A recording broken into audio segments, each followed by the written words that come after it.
The Great Pyramid is the only survivor of the 7 ancient wonders, the finest monuments of all time. The others have fallen, taking with them the secrets of their history and construction.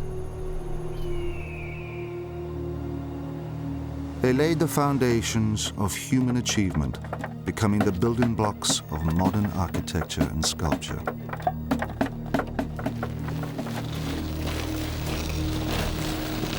From the world's largest pyramid to the very first skyscraper, the 7 ancient wonders were all massive construction projects. They challenged their creators to conquer the scale of their ambitions. The 7 ancient wonders are a great example of how people build to impress, build to a scale which seems almost incredible, almost as if they were intending to make people look at them and say, well, could this have been possible? To solve nearly insurmountable construction problems, visionary architects were forced to conquer the unknown with extraordinary results. There were the Hanging Gardens of Babylon, built high above ground, displaying their color in the middle of a desert. I'm most intrigued by the Hanging Gardens of Babylon. I wish it was still there. Of all the 7 wonders, that is the one I wish had not been destroyed. It's so unusual. It excites one's imagination. Exotic and mysterious, they have enchanted us through the ages. Standing upon an arid plain, how were the Babylonians able to conceive them? The ancient gardeners had a great knowledge of horticulture, but what plants were they able to grow in the Hanging Gardens?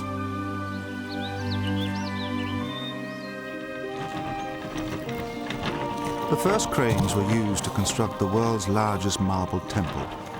It was supported by a forest of fluted columns 60 feet high. How were the ancients able to achieve such detail while working on such an enormous scale? Using simple techniques, they overcame the most difficult problems. Solid marble lintels weighing 40 tons were lowered with hair's breadth precision. It was one of the examples of the ways in which these early Greek architects were responding to the desire to build huge edifices with huge blocks of stone and needing new technologies to cope with it. An ingenious technique was used to create the finest sculpture of all time, the giant statue of Zeus, lifelike in every detail. How was it possible to create a statue of ivory taller than a 4-story building? The overwhelming flash and brilliance of all the materials at that scale is something we can only imagine in our minds. The sculptor who created it used a secret recipe to shape the ivory. But how did he achieve such realism? The originality of its design has inspired artists and sculptors to copy it throughout the centuries. The Pharos, a lighthouse, was the world's first skyscraper standing over 400 feet high. How were the ancients able to build so high without modern equipment? The Pharos blasted its golden light 50 miles out to sea. What mechanism could cast a beam so far? For centuries, the secrets of its construction lay hidden beneath the sea. So we are on the place here, on the underwater site. Now, a marine archaeologist and his team are recovering its remains from the sea floor to discover how the Pharos once stood. The 7 ancient wonders created the building technologies of today.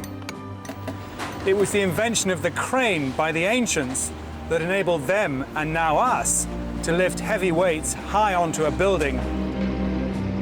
The ancients dared to build high. Until little more than a century ago, the Great Pyramid remained the tallest structure on Earth. Only with modern engineering have we mastered the technology to build higher, giving rise to our finest skyscrapers and even buildings made out of glass. One thing I learned to respect the Egyptians is the proportion of that pyramid. The Egyptians were right 4,000 years ago. The ancient builders took risks to attempt the impossible. Now, nothing is left to chance. The computer has allowed us to test designs that before we couldn't have tested, and that's given us the confidence to actually proceed with these designs and be daring. A good example of an early use of the computer was Sydney Opera House, which was a very unusual structure. Today's creations stretch to the heavens, but their foundations are embedded deep in the past. They rest upon the 7 wonders of the ancient world, which still challenge and amaze us after thousands of years. Their origins lie in the ancient Greek world.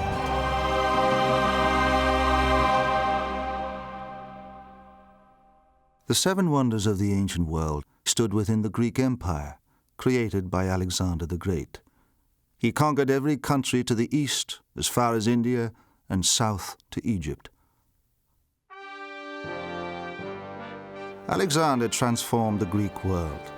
In the wake of his conquests, Greece entered a golden age of brilliance and sophistication. The idea of 7 wonders is in many ways inconceivable without Alexander the Great, because his conquests in the East are what create the greater Greek world in which the wonders exist. Alexandria, the city named after the Greek general, became the most splendid city in the world and the center of all knowledge.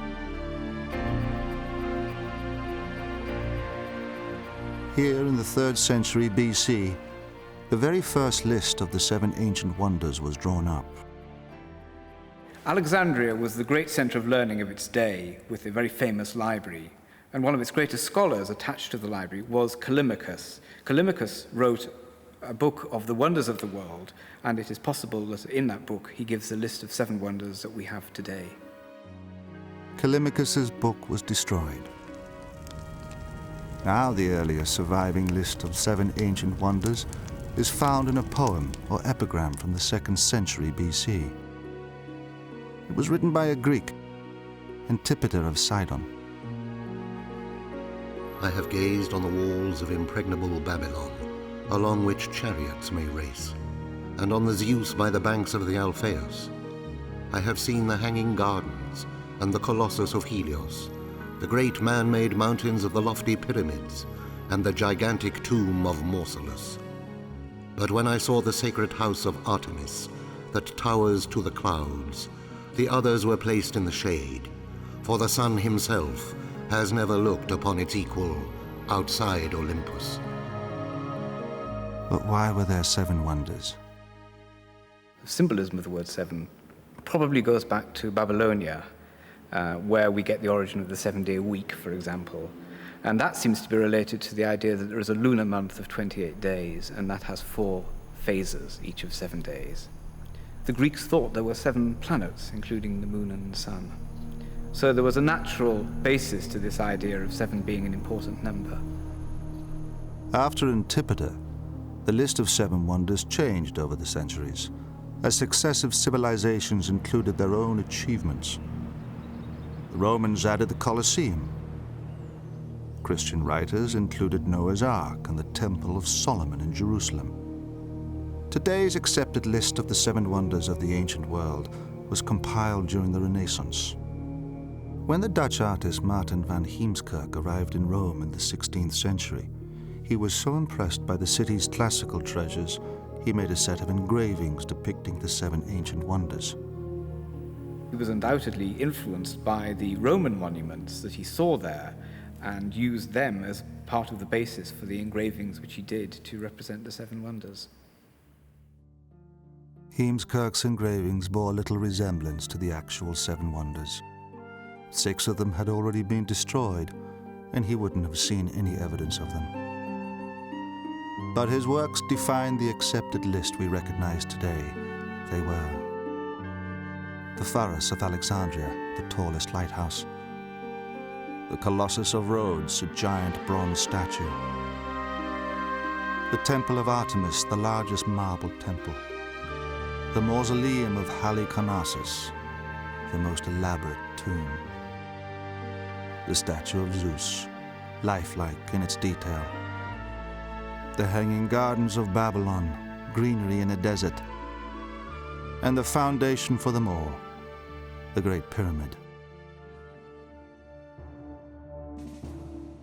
Although all 7 wonders lay inside the Greek Empire, only one stood within mainland Greece. In the 5th century BC, Greece was invaded by Persian armies. By 480 BC, the Persians had taken Athens, destroying much of the city. But the Greeks fought back and defeated the Persians. Within 10 years, the statesman Pericles came to power. Athens was rich from the spoils of war. Pericles commissioned monuments glorifying its victory, including a new temple to the goddess Athena, the Parthenon. It was decorated with lavish friezes. The most famous are known today as the Elgin marbles. The finest Greek sculptors worked on the Parthenon. Pericles was so impressed with one in particular, named Phidias, that he made him the chief designer. Phidias would become the Michelangelo of the Greek age.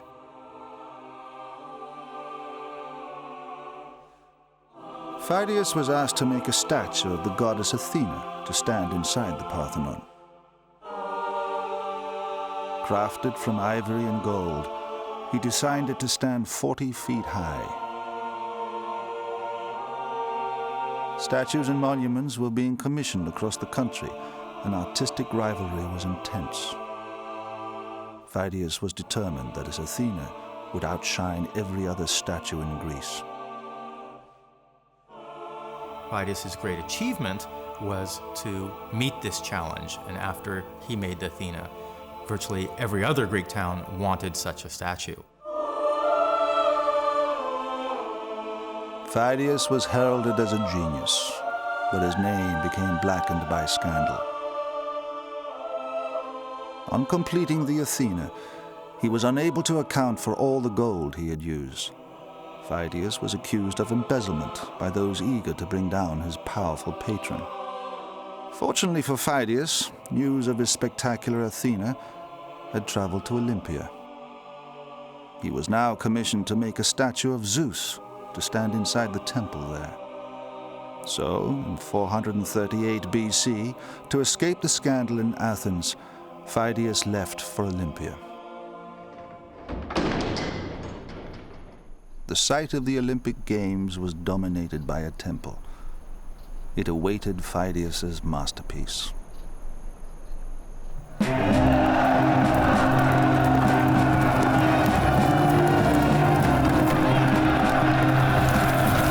The Olympic Games attracted competitors from all over the Greek world. Wars stopped when the games were held in honor of Zeus, the supreme god.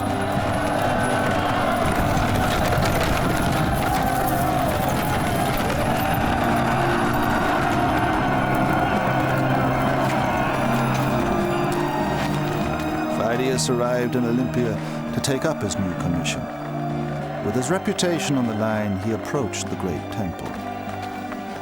So it seems that the Eleans, having seen or heard about what was up in Athens, decided, we want one of those too, and we want Phidias to make it for us. And they went and they commissioned him to do that.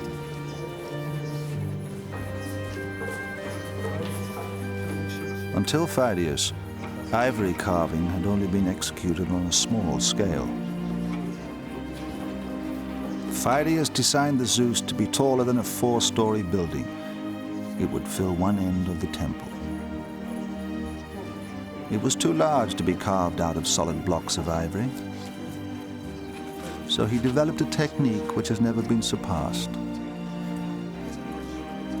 The structure of ivory is such that you can unscroll it. You have to imagine it as if you're unpeeling an onion or putting a pencil in an old manual pencil sharpener and turning it, and you get a thin, narrow shaving strip of ivory. And no one had tried to do this before, and that's really what was original. Phidias developed a secret method for softening the ivory. Only a few ancient recipes survive. Professor Kenneth Lapatin is the first to have rediscovered them. Some seem to be a bit fantastic, like wrapping them in fish skin, which I have never tried to do. Others say boil 3 days with mandrake root, which seemed a bit dangerous to try. Others said soak in oil, which did nothing for me. But one said soak in vinegar, which I did do, and that produced results. And what happens is that the ivory, which is tooth, it's largely calcium, has some of its chemical components leached out of it, and it becomes soft and flexible. And then you can mold it to shape and dry it out, and it will maintain that shape.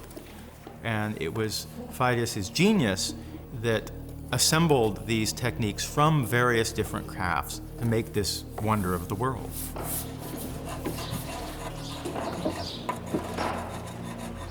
Phidias and his assistants painstakingly followed this technique of shaping every detail.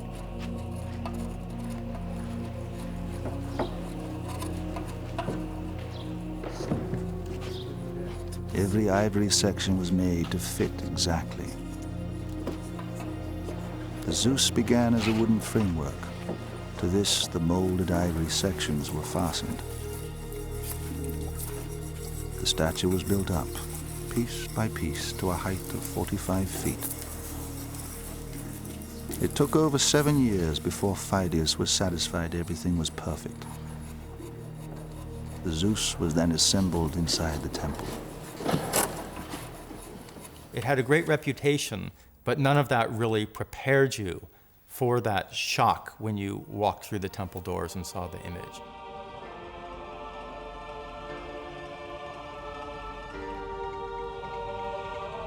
Unlike, I think, all of the other wonders, you couldn't see it from afar. You had to go and enter the temple, and then it hit you all at once. Oh, gee, that really is big. Wow.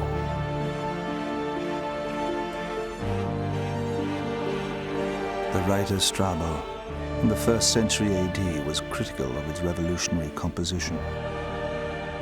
The sculptor may be criticized for not having appreciated the correct proportions. He has shown Zeus seated, so we have the impression that if Zeus moved to stand up, he would unroof the temple.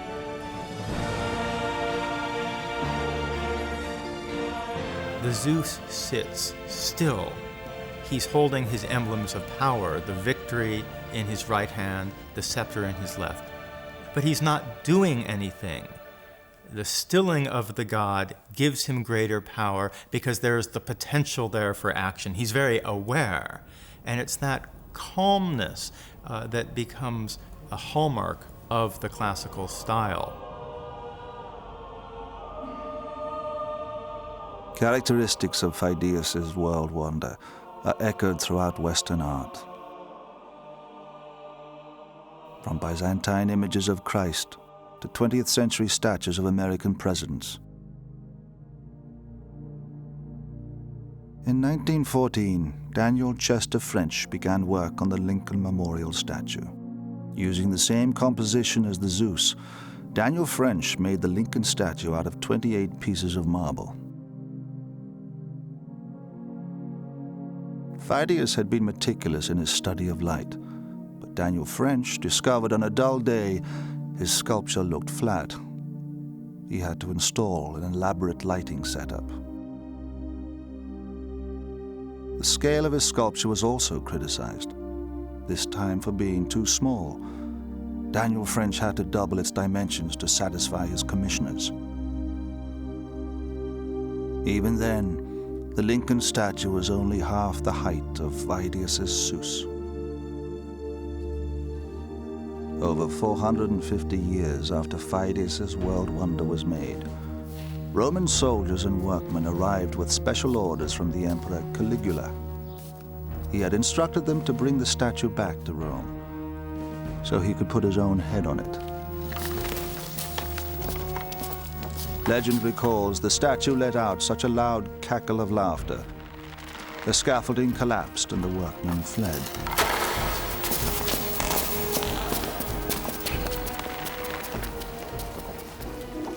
Luckily for them, the ruthless emperor was assassinated before they returned to Rome, empty-handed.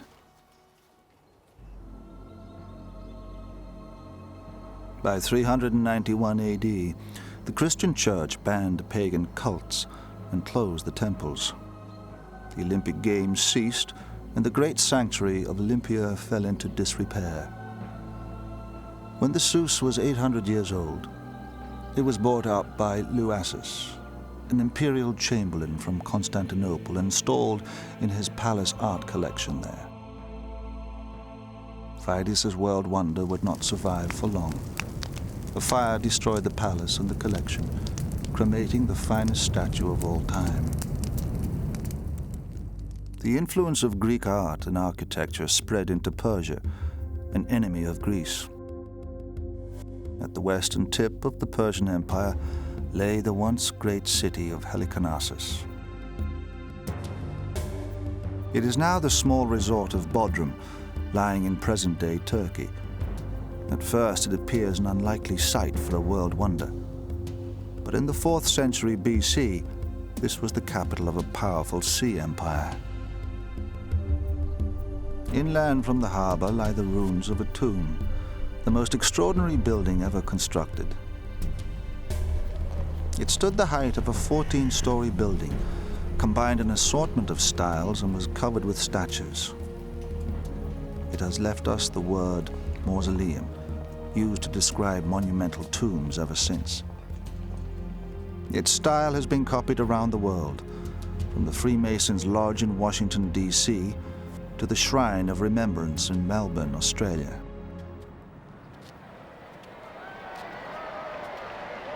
The creation of this incredible structure was down to the vision of one of history's little-known yet extraordinary figures, King Mausolus.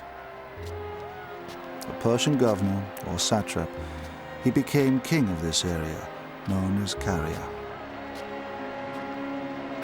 Mausolus's unusual behavior included marrying one of his sisters, Artemisia.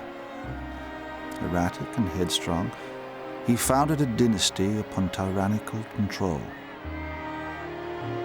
Mausolus married his elder sister Artemisia, which is a very curious thing to do because brother-sister marriage does not seem to have existed in the family before his generation. From the day he became king in 377 BC, Mausolus fiercely protected his kingdom. The ruins of the Mindus Gate are all that remain of his grand defensive walls, which stretched for 7 miles around the city. He also built up a navy of 100 ships. In the Persian tradition, he had a fortress palace, which is believed to have occupied the site currently where the castle is. Mausolus is obviously a very powerful, dominant figure, successful politically and victorious in war. His forces stood poised to repel any Greek attack. Yet Mausolus openly welcomed Greek culture. Deluded by visions of his own grandeur, he planned the construction of a vast tomb. He chose a Greek architect to design it. His name was Pythias. He was unknown and unconventional. We don't know exactly where he came from, but he was very much a pioneering theoretical architect, probably the most important theoretical architect of the 4th century BC. He had very strong views on what was appropriate in architectural design and what was not. The Persians had a tradition of building tombs. Mausolus followed the example of the Persian king Cyrus the Great. But Mausolus's tomb would be far grander. Pythias designed for him an extraordinary building. It defied the conventional styles of the day. Apart from the Great Pyramid, it stood twice the height of any known building in the Western world, 14 stories high. The tomb would be unique. It would incorporate different styles from different countries.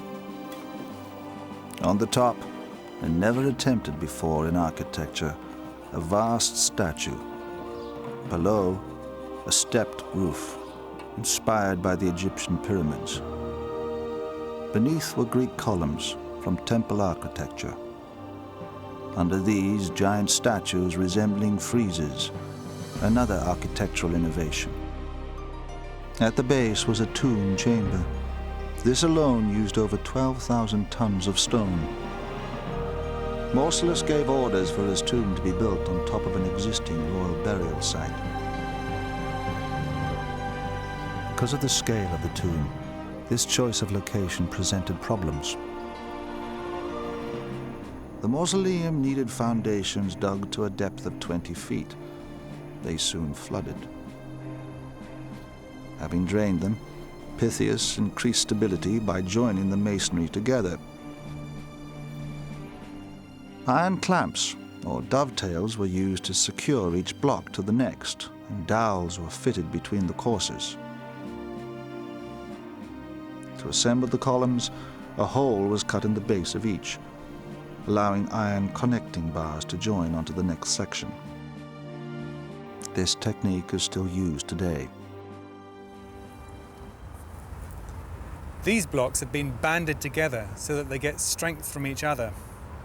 The ancients also realized that for stone blocks to share the weight more effectively, particularly on a large structure, they needed to be clamped or doweled together.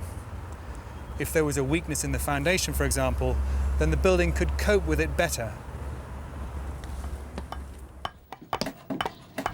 The mausoleum became a world wonder because of the statues adorning it, over twice life-size. These heroic figures stood high up on ledges and weighed many tons. By the time that the mausoleum is being built, great strides have been made in the development of cranes and siege engines, massive timber constructions on wheels capable of lifting dead weights to a height of 140 feet. We take it for granted that we can use machinery to help us on our construction sites. This beam weighs about 1.5 tons. It was the invention of the crane by the ancients that enabled them, and now us, to lift heavy weights high onto a building quickly and with great precision. The heaviest statue sat on the very top of the mausoleum. It was an enormous sculpture of Mausolus and Artemisia in a chariot, pulled by 4 horses. This revolutionary idea of putting a statue on the top of a building has been copied since in triumphal arches and monuments. Mausolus never saw his completed tomb. He died in 352 BC. His body was interred within the mausoleum. But Artemisia, his sister and widow, would prove to be more formidable than Mausolus himself.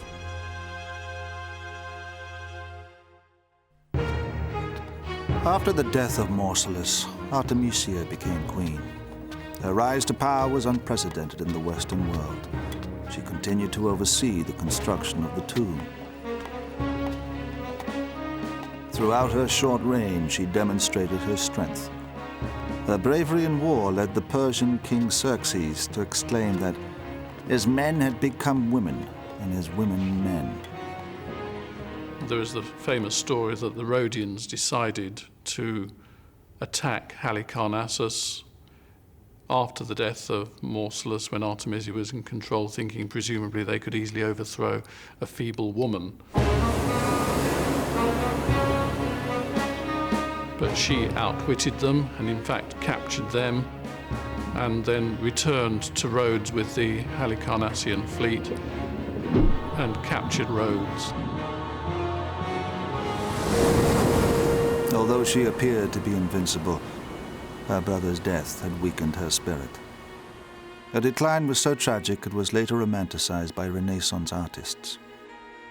She seems to have been completely besotted with her elder brother, to the extent that even after his death she is supposed to have mixed some of the ashes of his remains with her wine and drunk it. Possibly this is one reason why she didn't outlive him by many years. Artemisia ruled for just 2 years before she died. She was interred alongside Mausolus her brother and husband. They were carried away to the next world in their chariot.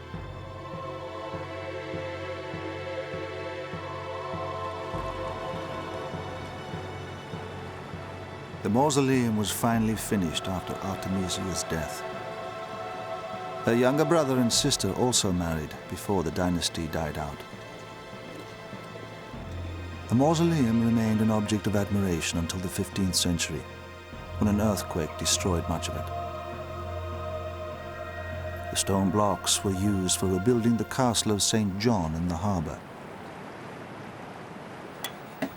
Most of the statues, which had made the mausoleum a world wonder, were thrown into lime kilns to make cement.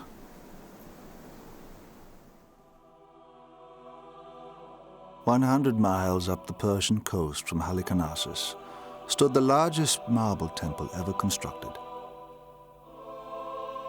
It had been built at Ephesus, the wealthiest city in Asia Minor and the largest port on the Aegean. The temple, dedicated to the goddess Artemis, attracted pilgrims who flocked here to visit her cult shrine. Artemis was a mother goddess, her many breasts symbolizing the fertility of women. King Croesus, renowned for his wealth, financed the building of a temple to her in 550 BC. The architect chosen to build it was Chersiphron. Although he was highly trained in temple construction, this commission was on a scale never before attempted. One of the interesting things about temples such as the Temple at Ephesus are that they are among the earliest works of Greek architecture on any real scale. Chersiphron may well have visited the temples of Thebes in Egypt and been inspired by the forests of columns there.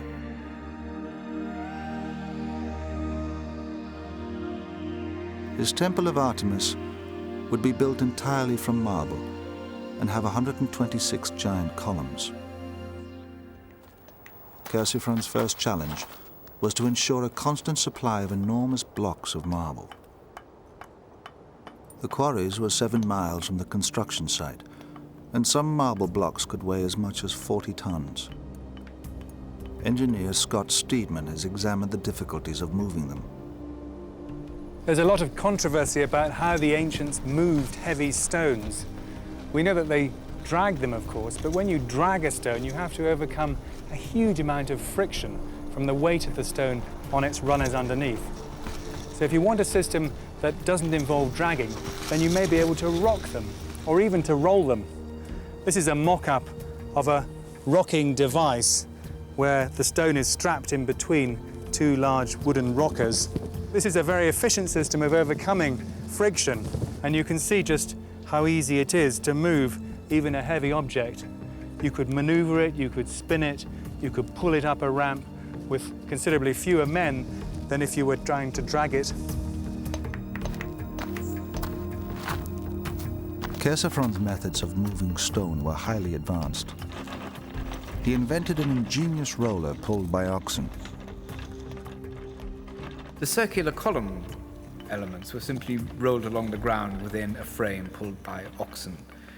But the rectangular elements were, of course, a rather more difficult proposition, and some of these were enormous. I mean, the largest of the architraves was nearly 9 meters long, which is an enormous block of stone.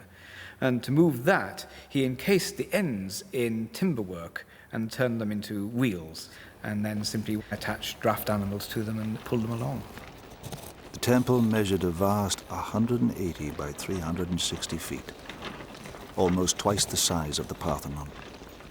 It was surrounded by a double row of columns, 60 feet high. One of the biggest problems was lifting up the giant lintels to the column tops. Stones like these weigh as much as 5 to 10 tons apiece. So how did the ancient Greeks lift such enormous weights to the top of a temple? We know that in ancient Egypt, they used a form of cantilever crane called a shadoof to lift water. And we know that the ancient Greeks used the same principle, but on a much larger scale, to lift weights at the dockside, cargo and even ships. So we can imagine that it's entirely possible that they used the same type of cantilever crane inside the temple, perhaps mounted on a mound of earth and stone, so that they could build up a platform halfway up the temple to give them the leverage they would need to reach right to the top.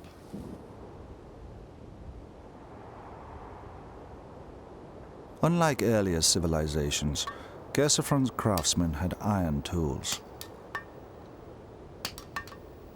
This enabled the marble columns to be fluted and decorated, but it called for greater care in handling them. One of the great difficulties of maneuvering these enormous blocks of stone is the precision that you need to get them finally into their exact place in the building. And you want techniques that can allow fine-tuning and allow little shifts of position and so on. Chersiphron had to ensure the 40-ton marble lintels were placed in exactly the right positions, or the whole temple could collapse like a house of cards. He contemplated suicide when faced with lowering the final section. A similar problem had once confronted the ancient Egyptians when lowering a 60-ton sarcophagus down a 30-meter shaft. Their solution was simple. They fill the shaft with sand, and they put the sarcophagus above the sand, and they cut a side shaft, and they take the sand from the side shaft, the sarcophagus will go down. Chersiphron adapted this Egyptian technology to solve his problem. One of the techniques Chersiphron used was to build a mound of sacks of sand, basically, and to put the architrave on that. And then by pulling away the sand at the base, the architrave is slipped slowly into position. And of course, this can be manipulated quite precisely and quite carefully. The sand was let out of the bags, slowly lowering the stone into position.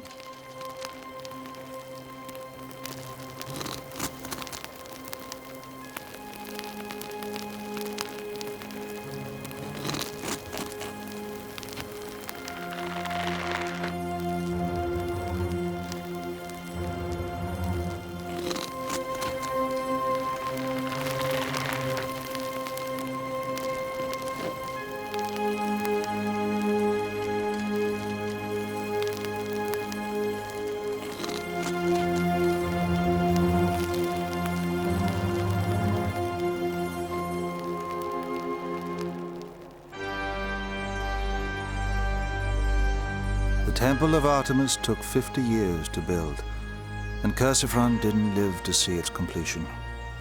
His son followed him to finish the construction. The temple became a massive tourist attraction. Then, on the night of Alexander the Great's birth, tragedy struck.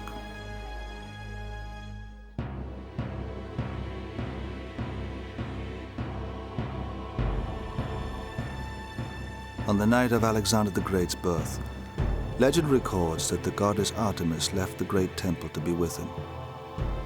While she was away, a pyromaniac, wanting his name to be remembered forever, burned the temple to the ground. In the year 356 BC, there was what the sources describe as a madman, Halicarnassus, who was, it says, consumed with the desire for glory, that his name should be remembered to the ends of time, on the ends of the earth. And he burnt the temple down. The temple had a wooden roof and staircase. Once a falling beam had toppled a column, collapse was inevitable. Although the pyromaniac's name was erased from all records for his appalling crime, the word Herostraton has remained to describe infamy. But the Temple of Artemis had a second life. Within decades, it was rebuilt, becoming one of the 7 wonders of the ancient world. During its reconstruction, Alexander the Great conquered every country around the eastern Mediterranean, bringing 2 ancient civilizations into the Greek Empire, Babylonia and Egypt. The capital of Egypt is Cairo, home to the oldest wonder of the world. The Great Pyramid still lies at the heart of Egyptian culture. On On the edge of the city lies the Giza Plateau, the site of a vast pyramid complex. Pyramids are the tombs of the pharaohs. Pointing to the heavens, they ensured the pharaoh's safe journey into the next world. The pharaoh was buried deep inside in a hidden tomb chamber. In death, as in life, he was worshipped, feared, and respected. Out of the 80 pyramids in ancient Egypt, the Great Pyramid is the largest. It was built in 2560 BC for the pharaoh Khufu. Like all pharaohs, Khufu was more than a king. The Egyptians believed he was the living image of a god come down to earth. The Great Pyramid is the largest stone structure in the world. It dwarfs all comparisons. Nearly as tall as the Washington Monument, 5 cathedrals can fit within it. Yet it was constructed without machinery or even iron tools.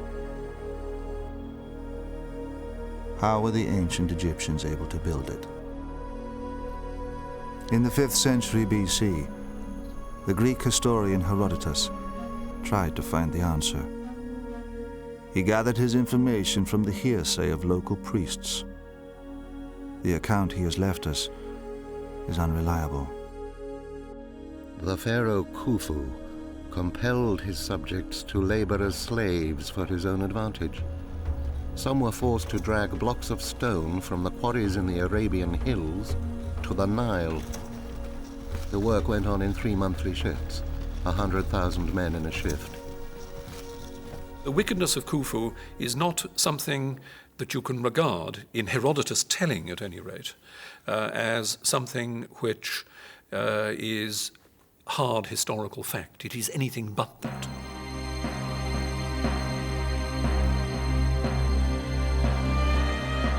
Herodotus's inaccuracies were exaggerated throughout the Christian era and later popularized by Hollywood. Producers, when they make this type of movies, they showed slavery building the pyramid. You know, slavery can build a huge building, but it will never make anything genius. But if you do something with love and you believe that this is the tomb of the king who will be a god, you will do it. Guaranteeing the successful passage of the pharaoh into the next world was every Egyptian's duty. Peasantry was called up on national service to work on these things, because slaves, of course, were not involved. The Egyptians did not have, in the Greek or Roman sense, a slave system at all.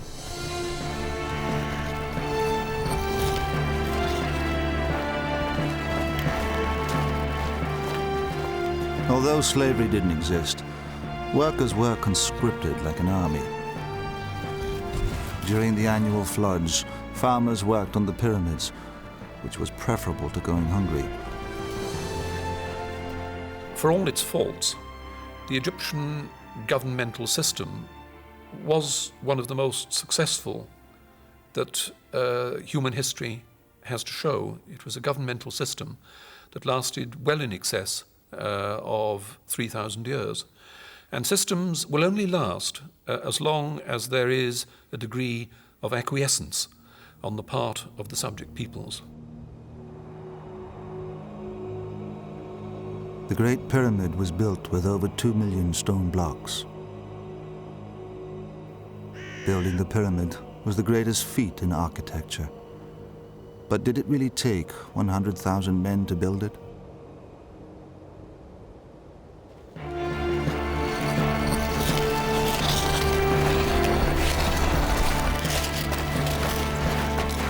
The Egyptians were practiced in pyramid building. Their production line ran highly efficiently. Instead of Herodotus's 100,000 slaves, only 20,000 laborers were used. In place of soldiers with whips, help was at hand to tend the sick and injured. The Egyptians put doctors, physicians on the site to save the workmen, because they found many workmen had broken hands. and they put wood to support the broken hands. Others had broken legs. We found that all the tombs of men and women, the skeletons, had a stress on their back because they were involved in moving heavy stuff. And they died during the construction of the pyramids. The Giza Plateau was chosen as the site because of the quantity and quality of the building stone. The men lived here in laborers' quarters, their heads shaven to deter lice. Working in gangs, they hauled the stone blocks from the nearby quarry on sledges. An illustration from the tomb of a nobleman shows this process on a grand scale. A colossus being dragged along. Sleepers or runners were often set into the ground to reduce friction, but there were no rollers under the sledge. I know that Hollywood, the Technicolor industry, is very keen on rollers. You can get lots of Israelites squashed under things like rollers, and it makes for good copy. But there's no sign of any roller at all. And standing on the knee, there is somebody clapping his hands and saying, as the Egyptian text indicates, Jehuti hoppe meri nesu, which is one Egyptian equivalent of what shall we do with the drunken sailor. It ensures that everybody pulls at the right time. It gives a rhythm to the whole operation. The lower part of the Great Pyramid used the largest blocks, weighing 5 tons or more. Although a stone block was fitted into place every 2 minutes, the Great Pyramid took 23 years to build. Provided the Egyptians had time, and provided they had their disciplined workforce and these techniques, they could achieve what they needed to achieve. Even today, the building of the Great Pyramid remains the most incredible story in the history of architecture, the foundation for all the wonders to come.